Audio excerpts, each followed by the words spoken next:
जय श्री कृष्णा। अब तक के ज्येष्ठ मास महात्म्य के सभी अध्याय सुनने के लिए और कमेंट्स के माध्यम से अपना प्यार, अपना आशीर्वाद देने के लिए आप सभी का बहुत बहुत धन्यवाद। आज आप रसपान करेंगे ज्येष्ठ मास महात्म्य के अंतिम अध्याय का, जिसमें आज आप राजा खनित्र के पुत्र क्षुप का वृतांत सुनेंगे। मार्कंडेय जी कहते हैं, राजा खनित्र के पुत्र क्षुप ने भी राज्य पाने के बाद पिता की ही तरह धर्म पूर्वक प्रजाजनों का पालन किया। वे दानशील तथा अनेक यज्ञों के अनुष्ठान करने वाले थे। उन्होंने व्यवहार आदि के मार्ग में शत्रु और मित्र दोनों के प्रति एक समान भाव रखा। एक दिन महाराज क्षुप अपने राज्य सिंहासन पर बैठे हुए थे। उस समय सूतों और बंदी जनों ने कहा, महाराज, पूर्व काल में जैसे क्षुप नाम के राजा हुए थे, ठीक वैसे ही आप भी हैं। प्राचीन राजा क्षुप ब्रह्मा जी के पुत्र थे। उनका चरित्र जैसा था वैसा ही वर्तमान महाराज का भी है। पहले के महाराज क्षुप गऊ और ब्राह्मणों से कर कभी नहीं लेते थे और उन महात्मा ने प्रजा से प्राप्त हुए छठे भाग के द्वारा इस पृथ्वी पर अनेकों यज्ञ भी किए थे। राजा बोले, मेरे जैसा कौन मनुष्य उन महात्मा राजाओं का पूर्ण रूप से अनुसरण कर सकेगा? फिर भी उत्तम आचरण वाले पुरुषों के समान कार्य करने के लिए प्रयास अवश्य ही करना चाहिए। इसलिए इस समय मैं जो प्रतिज्ञा करता हूँ उसे ध्यानपूर्वक सुनो। मैं महाराज क्षुप के चरित्र का अनुसरण करूंगा और खेती का अभाव होने या उसका अभाव दूर होने पर 3-3 यज्ञों का अनुष्ठान करूंगा। मेरी यह प्रतिज्ञा संपूर्ण भूमंडल के लिए है। आज के पहले गऊ और ब्राह्मणों ने जो राज कर दिया है वह सब उन्हीं की सेवा में मैं वापस लौटा दूंगा। ऐसी प्रतिज्ञा करके राजा क्षुप ने अपना सब कुछ वैसा ही किया। वे खेती मारी जाने पर अर्थात बारिश न होने पर या अतिवृष्टि होने पर 3-3 यज्ञों का अनुष्ठान करते थे। पहले गऊ ब्राह्मणों ने पूर्व के राजाओं को जितना कर दिया था उतना धन उन्होंने वापस लौटा दिया। राजा की पत्नी का नाम प्रमथा था और उनके गर्भ से वीर नामक उत्तम पुत्र पैदा हुआ। उसने अपने प्रताप और पराक्रम से पृथ्वी के सभी राजाओं को अपने वश में कर लिया था। विदर्भ राजधारियों में श्रेष्ठ, अक्षय ऐश्वर्य से युक्त, धर्मपालक और धर्मज्ञ हो। देवराज ने तथास्तु कहकर आशीर्वाद दिया। राजा का मनोरथ पूर्ण हो गया। अब वे प्रजा का पालन करने के लिए अपने नगर में आए। वहां वे विधि पूर्वक यज्ञ का अनुष्ठान और धर्म पूर्वक प्रजा का पालन करने लगे। उस समय देवराज इंद्र की कृपा से उन्हें एक पुत्र हुआ, जिसका नाम उसके पिता ने बलाश्व रख दिया। फिर राजा ने पुत्र को सभी अस्त्र शस्त्रों की शिक्षा दी। पिता की मृत्यु के बाद जब बलाश्व राज सिंहासन पर आसीन हुए तब उन्होंने पृथ्वी के संपूर्ण राजाओं को अपने वश में कर लिया। किंतु बहुत से महापराक्रमी राजा जो सब प्रकार के साधन और धन से संपन्न थे एक साथ मिल गए और उन्होंने राजा बलाश्व को उनकी राजधानी में ही घेर लिया। नगर पर घेरा पड़ जाने से राजा बलाश्व को बड़ा क्रोध आया, किंतु उनका खजाना बहुत थोड़ा सा रह गया था, इसलिए सैनिक बल की कमी हो जाने से वे अत्यंत व्याकुल हो गए। जब उन्हें और कोई शरण नहीं दिखाई दी तब वे दुखी होकर दोनों हाथ मुंह के आगे करके जोर जोर से सांस लेने लगे। फिर तो उनके हाथ की अंगुलियों के छिद्र से मुख की वायु से प्रेरित होकर सैकड़ों योद्धा, रथ, हाथी और घोड़े निकलने लगे। क्षण भर में ही राजा का सारा नगर बहुत बड़ी सेना से भर गया।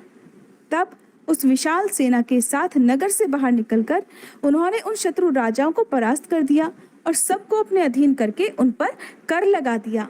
कर का दमन करने वाले अर्थात हाथों को फूंकने से उन्होंने शत्रुओं का दाह करने वाली सेना उत्पन्न की थी, इसलिए वे राजा बलाश्व करंधम कहलाने लगे। करंधम धर्मात्मा, सब प्राणियों के मित्र और तीनों लोकों में विख्यात थे। जब राजा संकट में पड़े हुए थे तब साक्षात उनके धर्म ने उनके पास पहुंचकर शत्रुनाशक सेना प्रदान की और फिर स्वयं ही उसे अदृश्य भी कर दिया। राजा वीरचंद्र की सुंदरी कन्या वीरा ने, जो उत्तम व्रतों का पालन करने वाली थी, स्वयंवर में महाराज करंधम का वरण किया अर्थात उनके साथ विवाह रचाया। उसके गर्भ से महाराज ने अवीक्षित नामक पुत्र उत्पन्न किया। अब उनके नाम का प्रसंग भी सुनो।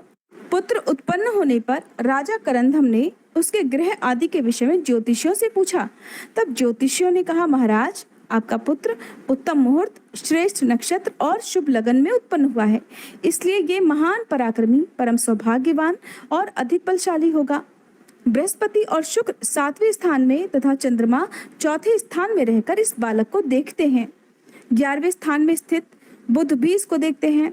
सूर्य, मंगल और शनिश्चर की इस पर दृष्टि नहीं है, इसलिए ये सब प्रकार की संपत्तियों से युक्त होगा। ज्योतिषियों की बात सुनकर राजा करंदम को बड़ी प्रसन्नता हुई।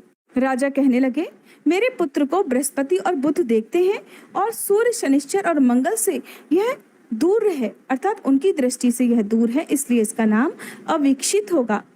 करंदम के पुत्र अवीक्षित वेद वेदांगों के पारंगत विद्वान हुए। उन्होंने मुनिवर कर्ण के पुत्र से संपूर्ण अस्त्र विद्या की शिक्षा ग्रहण की। वे रूप में अश्विनी कुमार, बुद्धि में बृहस्पति, कांति में चंद्रमा, तेज में सूर्य, धैर्य में समुद्र और क्षमा में पृथ्वी के समान थे। वीरता में तो उनकी बराबरी करने वाला कोई था ही नहीं। एक समय की बात है, वे वैदिश के राजा विशाल की कन्या वैशालिनी को प्राप्त करने के लिए उसके स्वयंवर में गए। वह सुंदर दांतों वाली सुंदरी समस्त राजाओं की उपेक्षा करके चली जा रही थी। इतने में ही अवीक्षित ने उसे बलपूर्वक पकड़ लिया। उन्हें अपने बल का बहुत अभिमान था। उनके इस काम से अन्य सभी राजाओं का बहुत अपमान हुआ, जो कि बहुत बड़ी भारी संख्या में एकत्रित हुए। इसलिए वे खिन्न होकर एक दूसरे से कहने लगे कि अनेक बलशाली राजाओं के होते हुए किसी एक के द्वारा नारी का अपहरण हो और आप लोग उसे क्षमा कर दे, तो ये धिक्कार देने वाली बात है।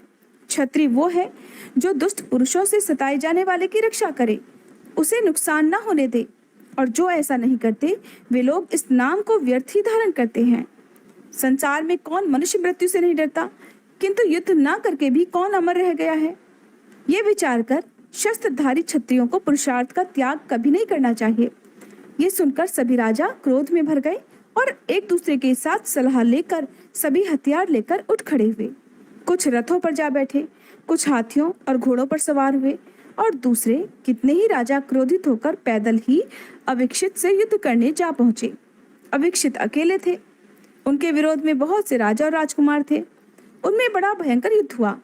तलवार, शक्ति, गदा और धनुष बाण लिए हुए सभी राजा अवीक्षित पर प्रहार करने लगे, और राजकुमार अवीक्षित भी अकेले ही उन सभी राजाओं से भिड़ गए और सैकड़ों बाणों से मारकर उन्हें घायल करने लगे। अवीक्षित ने किसी की बाह काट डाली, किसी की गर्दन उड़ा दी, किसी की छाती छेद डाली, किसी के वक्ष में प्रहार किया। शत्रुओं के आते हुए बाणों को वे बाण मारकर दो टुकड़े कर देते थे। किसी की तलवार काट देते और किसी का धनुष टुकड़े टुकड़े कर देते। कोई राजकुमार अपना कवच कट जाने के कारण युद्ध के मैदान से ही पलायन कर गया। दूसरा अवीक्षित के बाणों से घायल होकर पैदल ही युद्ध के मैदान से भाग गया। इस प्रकार जब राजाओं की सारी मंडली व्याकुल हो गई, तब 700 वीर मरने का निश्चय करके युद्ध के लिए डट गए। उन सबको अपने उत्तम कुल, युवावस्था और शौर्य की लाज रखनी थी। जब सारी सेना परास्त होकर भागने लगी, तब वे ही 700 राजा एक साथ मिलकर अवीक्षित से युद्ध करने लगे। अवीक्षित अत्यंत क्रोध में भरकर धर्म युद्ध के नियम से लड़ने लगे। उन्होंने उन सब के हथियारों और कवचों को काट गिराया। तब उन राजाओं ने धर्म से विमुख होकर चारों ओर से, अर्थात जो नियम युद्ध के विपरीत था, उस नियम से चारों ओर से अवीक्षित को घेर लिया। सब ओर से उन्हें हजारों बाणों से बींधने लगे। बहुतों के प्रहार से पीड़ित होकर वे अत्यंत व्याकुल होकर धरती पर गिर पड़े। इस अवस्था में उन सब ने मिलकर धर्म पूर्वक उन्हें बांध लिया और राजा विशाल के साथ फिर वैदिश नगर में प्रवेश किया। इसके बाद राजा करंदम, उनकी पत्नी वीरा और अन्य राजाओं ने अवीक्षित के बांधे जाने का समाचार सुना। कुछ लोगों ने करंदम से कहा, महाराज, वे सभी राजा वध करने लायक हैं जिन्होंने अधिक संख्या में सम्मिलित होकर अकेले राजकुमार को अधर्म पूर्वक बांधा है। दूसरे बोले कि आप चुपचाप क्यों बैठे हैं, शीघ्र ही सेना तैयार कीजिए। दुष्ट विशाल को और वहां आए वे अन्य सभी राजाओं को भी बांध लीजिए।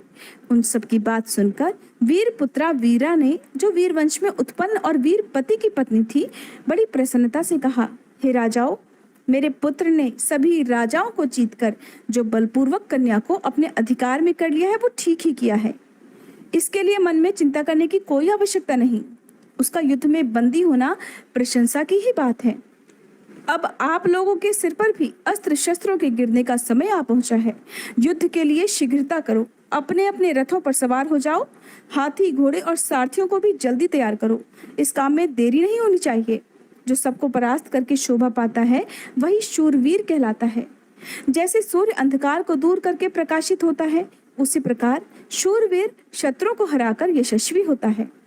इस प्रकार पत्नी के उत्साहित करने पर राजा करंदम ने पुत्र के शत्रुओं का वध करने के लिए सेना को तैयार होने की आज्ञा दे दी। इसके बाद उनका विशाल और उनके साथियों के साथ घोर युद्ध हुआ। 3 दिनों तक युद्ध होने के बाद विशाल और उनके सहायक राजाओं का मंडल जब प्रायः पराजित हो गए, तब राजा विशाल हाथ में अर्घ लेकर महाराज करंदम के पास आए। उन्होंने बड़े प्रेम से करंदम का पूजन किया। उनका पुत्र अविक्षित बंधन से मुक्त कर दिया गया। राजा ने एक रात वहां बड़े सुख से बिताई। दूसरे दिन राजा विशाल अपनी कन्या को साथ लेकर महाराज करंदम के सामने उपस्थित हुए।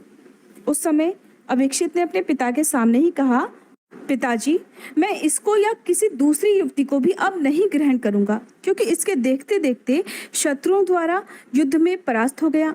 अब आप किसी और के साथ इसका विवाह करा दें, या फिर ये उस पुरुष का वरण करे जिसका यश और पराक्रम अखंडित हो और जिसे शत्रुओं के हाथ से अपमानित ना होना पड़ा हो। पुरुष सबल होने के कारण स्वतंत्र होता है और स्त्रियां अबला होने के कारण सदा परतंत्र रहती हैं। किंतु जहां पुरुष भी दूसरे के परतंत्र हो गया हो, वहां उसमें मनुष्यता ही क्या रह गई। जब इसके सामने ही राजाओं ने मुझे धरती पर गिरा दिया, तब अब मैं इसे अपना मुंह कैसे दिखाऊंगा। अविक्षित के ऐसा कहने पर राजा विशाल ने अपनी पुत्री से कहा, बेटी, इन महात्मा की बात तुमने सुनी है ना।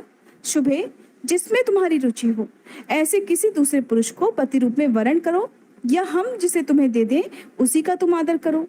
कन्या ने सुना तो बोली, पिताजी, हालांकि युद्ध में इनके यश और पराक्रम की हानि हुई है, फिर भी ये उसमें धर्मानुकूल बर्ताव करते रहे हैं।